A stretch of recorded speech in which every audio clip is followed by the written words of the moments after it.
It's time now for a look at latest in local news. In the news, the Wayne County Sheriff Chuck Mosley reporting that on April the 8th, the Wayne County E911 received a call in reference to an accident with injuries in the area of Hortense Road in Scriven, Georgia. Georgia State Patrol was requested to investigate the accident in which a juvenile has passed away from injuries sustained in the accident, which took place in the Little Satilla Wildlife Management Area off of Hortense Road. Wayne County Sheriff's Department, the Jesup PD, Wayne County EMS, Scriven's Fire Department, the Georgia DNR, and the Georgia State Patrol all called to the scene. One juvenile, age 13, was transported to Wayne Memorial Hospital by EMS. Another juvenile, also 13, was taken by family to Wayne Memorial Hospital. Juvenile taken by EMS later passed away at the hospital. This time, no names have been released. Again, the accident remains under investigation. Case state of Georgia versus Larry Jenkins continues today at the Glenn County Courthouse, and on Wednesday the state rested its portion of calling witnesses. Now the defense is in the process of calling its witnesses to the stand to testify in this case in which Larry Jenkins is on trial for a third time, convicted not once but twice for the murders of Terry and Michael Ralston, which occurred here in Wayne County back in January of 1993. Once the state rested Wednesday, defense attorney Jonathan Lockwood motioned for a directed verdict on all 6 counts, asking that the charges be dismissed.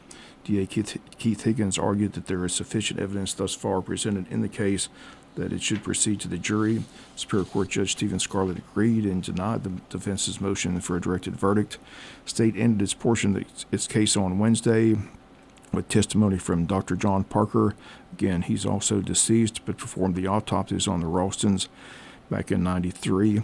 And in his testimony and picture shown to the jury, the facts of the brutal murders revealed as Terry and Michael Ralston were forced by gunpoint to lie down near the railroad tracks, and Terry was shot once in the back of the head, and Michael, her 15-year-old son, was shot 6 times, once in the back of the head, 4 in the back, and once in his arm. Dr. Parker testified that it's impossible to determine in which order the 6 shots were fired into Michael's body. Dr. Parker retrieved the bullets from the body and turned them over to the GBI for ballistics testing. And the last witness to testify, Roger Wayne Perryman, also deceased. He's the firearms expert from the GBI. His testimony showed that the weapon used is a .22 caliber pistol, semi-automatic, and the bullets retrieved from the Ralston's body matched the .22 caliber pistol retrieved by law enforcement, same gun that defendant Larry Jenkins was seen throwing into some bushes when he ran from the Ralston's van that he stole after he robbed and shot the Ralstons. When police pulled the van over the day of January 9th, 1993, 4 men jumped out of the van, including Larry Jenkins. Other 3 men identified as David Wilkerson, who the state says was the driver of the van. Also in the van, Bernice Durden and Jermon Campbell. This week, the jury got to hear from 2 of those men who were in the van. Both David Wilkerson and Jermon Campbell testified this week. All 4 men in the van at the time of this incident were teenagers. And Jermon Campbell, Wednesday in court, said that he not only knew Larry Jenkins, but Larry Jenkins was his best friend. He now resides in Florida, has a criminal record, has spent time in prison. He's now 48. He testified that he only found out about the murders of the Ralstons when the 4 men stopped at a convenience store back in '93, and Campbell took one of the rolls of quarters that was inside the van to purchase a drink, but came back to the van and said the store clerk refused to take the quarters because she told them that 2 people were killed the night before. Campbell says when the van was pulled over, he simply jumped out, ran to his grandmother's house, and his grandmother took him to his mother's house. His mother took him to the police station. Campbell was interviewed and made an 8-page statement, but on Wednesday in court, Campbell had amnesia, telling DA Higgins that he couldn't remember anything that he told law enforcement, couldn't even remember if he talked to law enforcement, and he said he didn't believe his mother was in the interview room. When Campbell failed to remember the key statements that he made about the case back in '93, after he left the witness stand, DA Higgins called GBI agent Stacy Jones, who was the person who took the interview, and wrote down the summary of Campbell's 8-page statement. In it, he says that Larry Jenkins was asked how he got the van, and Jenkins says he shot a woman. Jones testified that Campbell's mother was present during the interview, that Campbell signed the statement, and stated back in 1993 that everything in the statement was true. State also called retired GBI agent Joe Gregory to the stand. He now resides in Yuma, Arizona, but spent 29 years in law enforcement, 18 with the GBI. He's the crime scene specialist in this case. He took the photographs of the crime scene near the railroad tracks off of Cowboy Road. Gregory says he stayed with the bodies until they were taken to the hospital and then to the crime lab. He described the injuries to both Terry and Michael Ralston, and he says it was a very wet area out near Cowboy Road, a lot of water on the ground. That's been a key point for the state in this case, as in one statement, Jenkins tells Campbell that he has to go home and change his shoes because they are wet. The first witness by state on Wednesday was Michaela Lyons. She was the manager at KFC here in Jesup back in 1993. She testified at that time David Wilkerson was an employee of hers at the Kentucky Fried Chicken. She testified that Larry Jenkins came to KFC in a white van and picked David Wilkerson up. Asked how she knew it was Larry Jenkins, she said she asked Wilkerson who it was that was coming in that white van to pick him up. GBI agent Joe Gregory testified that he took photos of the van once it was in possession of law enforcement. Photos inside showed the wrapped-up quarters on the floor of the van, quarters taken from the Rawson's laundromat. Once again, the state has rested. The defense has begun to call its witnesses to the witness stand. Defense attorney Jonathan Lockwood told Judge Stephen Scarlett yesterday he has as many as 7 witnesses to call today. WIFO-FM will be back in the courtroom today and once again have a full report on today's testimony from the defense witnesses. We'll be back with more news after this word from our sponsor, other commercial messages, so please stay tuned. Other news, Wayne County Historical Society meets this evening at Captain Joe's Seafood Restaurant. The program for the evening tonight, The Wayne Line Story, is going to be presented by Society member Mary Lou Drury. The meeting begins at 7 p.m. and Dutch meal precedes the meeting at 5:45. Guests are welcome. All members are encouraged to attend. Again, that's taking place tonight at Captain Joe's Seafood Restaurant. Wayne County High School Band is going to be performing a free event Monday, April 14th at the high school auditorium. They want to show their appreciation to the community for all the support and helping fund the trip to New York, as they'll be performing at Carnegie Hall. This coming Monday, the band will perform the show that they'll perform in New York, so a chance to get a preview of what will take place. This is a free event, once again, 6 p.m. Monday at the high school auditorium. Band heads to New York on April 17th and performs at Carnegie Hall that Saturday, April the 19th. The Wayne County Commissioners are set to meet on Monday, April 14th. They've got a lengthy agenda. Under Citizens' Concerns, Jim Poindexter on hand. Talk about flag for government buildings. They state all government buildings display a flag at or near the entrance.